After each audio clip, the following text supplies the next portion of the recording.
अगर मुंबई ने अब मेहनत नहीं की तो बहुत जल्द उसे चीन के शंघाई से पीछे छोड़ दिया जाएगा। पहली नजर में ये बयान सुनने में थोड़ा पागलपन लगता है, लेकिन भारत में बहुत से लोग इस बात पर सच में यकीन करते हैं। और हैरानी की बात यह है कि ये सब किसी अफवाह या मजाक की वजह से नहीं, बल्कि देश के कुछ नेताओं और तथाकथित एलीट क्लास की सोच का नतीजा है, जो खुद इस तरह की सोच को बढ़ावा देते हैं। उदाहरण के लिए न्यूज एंकर जयकांत झा को ही ले लो, जो अक्सर सरकार के विचारों की ही गूंज बनकर रहते हैं। एक बार सफातन की हवाई झड़प के दौरान उन्होंने कहा था कि चीन का J-10 लड़ाकू विमान तो बस कागजी शेर है और भारत की राफेल स्क्वाड्रन ने उसे धूल चटा दी। इतना ही नहीं, जब चीन ने एक नदी पर हाइड्रो पावर प्रोजेक्ट बनाया तो जयकांत झा ने अपने न्यूज शो में कहा, भारत को अपने फाइटर जेट भेजकर उस प्रोजेक्ट को उड़ा देना चाहिए। अब सोचो, जब खुद न्यूज एंकर, जो देश की इंटेलेक्चुअल क्लास माने जाते हैं, उनकी समझ इतनी टेढ़ी हो तो आम जनता का नजरिया कैसा होगा? आखिर ऐसा क्यों है कि भारत में लोगों के बीच ये अजीब आत्मविश्वास है कि वो चीन से ज्यादा ताकतवर हैं? और कैसे देश के राजनीतिक वर्ग ने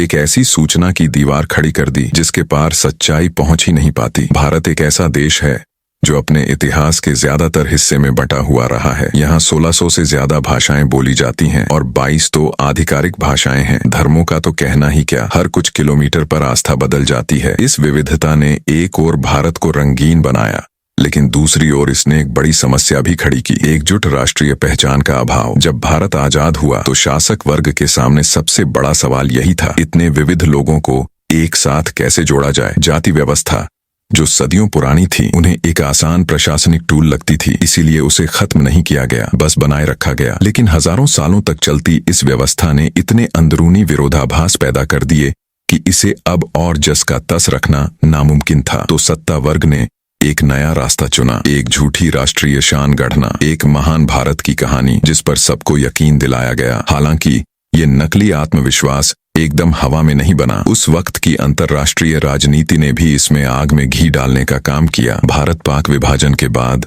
नेहरू सरकार ने गुटनिरपेक्ष नीति अपनाई, यानी किसी भी अंतर्राष्ट्रीय शक्ति ब्लॉक का हिस्सा नहीं बनना। लेकिन अमेरिका और सोवियत संघ, जो उस वक्त अपनी अपनी पकड़ बढ़ाने में लगे थे, उन्होंने इसे एक सुनहरा मौका समझा। दोनों महाशक्तियों ने भारत को अपने अपने तरीके से साधने की कोशिश की। उन्हें किसी औपचारिक गठबंधन की जरूरत नहीं थी, बस इतना करना था कि भारत को आर्थिक मदद और सैन्य सहयोग देकर उसे एक स्थायी निर्भरता में बांध दिया जाए। इस तरह भारत की गुटनिरपेक्षता असल में एक राजनैतिक भ्रम बनकर रह गई, न पूरी तरह स्वतंत्र, न पूरी तरह किसी और। भारत की गुटनिरपेक्ष नीति सुनने में तो बहुत आदर्शवादी लगती थी कि हम किसी भी देश की तरफ नहीं झुकेंगे, हर शक्ति से बराबरी के रिश्ते रखेंगे। लेकिन असलियत ये थी कि भारत ने सामने आने वाली हर मदद को बिना किसी झिझक के स्वीकार किया, चाहे वो अमेरिका की तरफ से आए या सोवियत संघ की। अब हुआ क्या, दोनों महाशक्तियों ने दक्षिण एशिया में भारत को अपने पाले में लाने के लिए पैसों की बारिश कर दी। और इस दौड़ को भारत ने अपनी शान समझ लिया कि देखो, दो सुपर पावर हमें रिझाने की कोशिश कर रही है। इससे एक झूठी श्रेष्ठता की भावना पनपी, जो जल्द ही घमंड में बदल गई। और इसी घमंड में 1962 में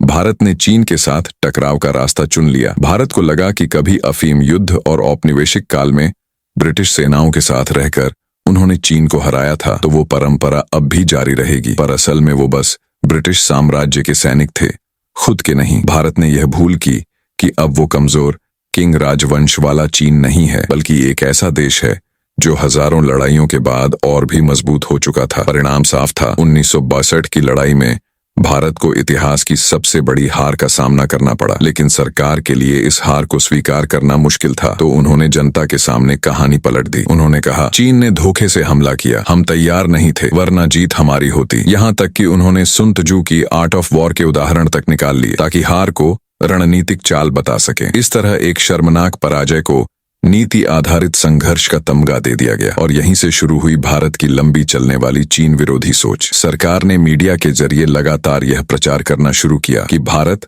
हर क्षेत्र में चीन से आगे है, टेक्नोलॉजी, सेना और अर्थव्यवस्था, सब कुछ में। साथ ही जनता की जानकारी पर नियंत्रण कड़ा किया गया, जिससे आम लोगों के दिमाग में चीन की छवि आज भी वैसी ही है जैसी वो 50-60 साल पहले थी, गरीब, पिछड़ा और अस्थिर। इस अंधविश्वास को और मजबूत किया भारत के कुछ रिटायर्ड सैनिकों और स्वयंभू विश्लेषकों ने। वे सोशल मीडिया और फोरम्स पर कहते हैं, हमारे सैनिकों की ट्रेनिंग, हिम्मत और जज्बा चीन के 5 सिपाहियों के बराबर है। ऐसे भ्रमित विचार लोगों को यह मानने पर मजबूर कर देते हैं कि भारत कभी नहीं हारा, बस धोखा हुआ। जब खुद के अंदर की हार स्वीकारना मुश्किल हो तो कहानी घड़ी जाती है और वही कहानी आगे बढ़ती रहती है। पश्चिमी मीडिया ने भी इसमें अपनी भूमिका निभाई। चीन के खिलाफ नकारात्मक खबरें फैलाकर भारत की आत्मसंतुष्टि को और पुख्ता किया। इन सब ने मिलकर एक सूचना की दीवार, इंफॉर्मेशन बैरियर खड़ी कर दी, जहां सच्चाई अंदर आ ही नहीं सकती थी। और इस पूरी राजनीतिक हवा में भारतीय मीडिया बन गया इस झूठी दीवार का सबसे मजबूत गोंद। अब मजेदार बात यह है,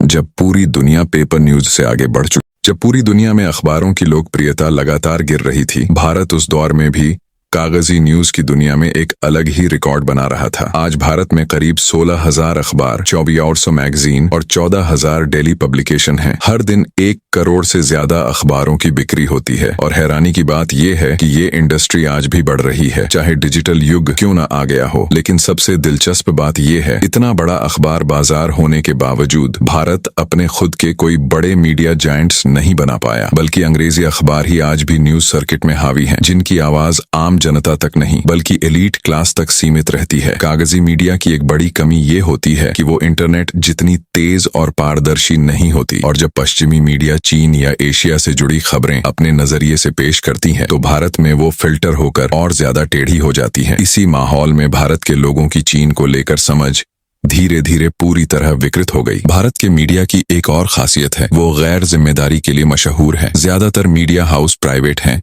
और उनका असली मकसद सच दिखाना नहीं बल्कि टीआरपी और क्लिक कमाना है। इसलिए लोगों का ध्यान खींचने के लिए वो जानबूझकर सनसनी फैलाने वाली खबरें बनाते हैं, खासकर विवादित मुद्दों पर। इनमें सबसे ज्यादा हाइप्ड टॉपिक होता है भारत चीन सीमा तनाव। हर बार कोई झूठी रिपोर्ट, कोई सीक्रेट सोर्स का हवाला और फिर एक ऐसा माहौल बनाना मानो युद्ध बस छिड़ने वाला है। 2020 में गलवान घाटी की झड़प के वक्त भारतीय मीडिया ने बिना किसी ठोस सबूत के चीन को भारी नुकसान जैसी खबरें चलाईं, झूठे आंकड़े गढ़े और पूरे देश में हमने सिखा दिया वाली भावना फैला दी। सरकार ने इसे रोकने के बजाय उल्टा ऐसे नैरेटिव को बढ़ावा दिया क्योंकि ये उसी के राजनीतिक एजेंडे के लिए फायदेमंद था। इस माहौल ने एक पूरी मीडिया पीढ़ी पैदा की जो न फैक्ट चेक करती है, न जांच पड़ताल, बस भावनाओं पर चलने वाली रिपोर्टिंग करती है। 2012 में असम में हुए दंगे इसका बड़ा उदाहरण है। शुरू में ये एक लोकल संघर्ष था, लेकिन सोशल मीडिया पर अचानक एक झूठी खबर फैली कि हिंसा पूरे देश में फैलने वाली है,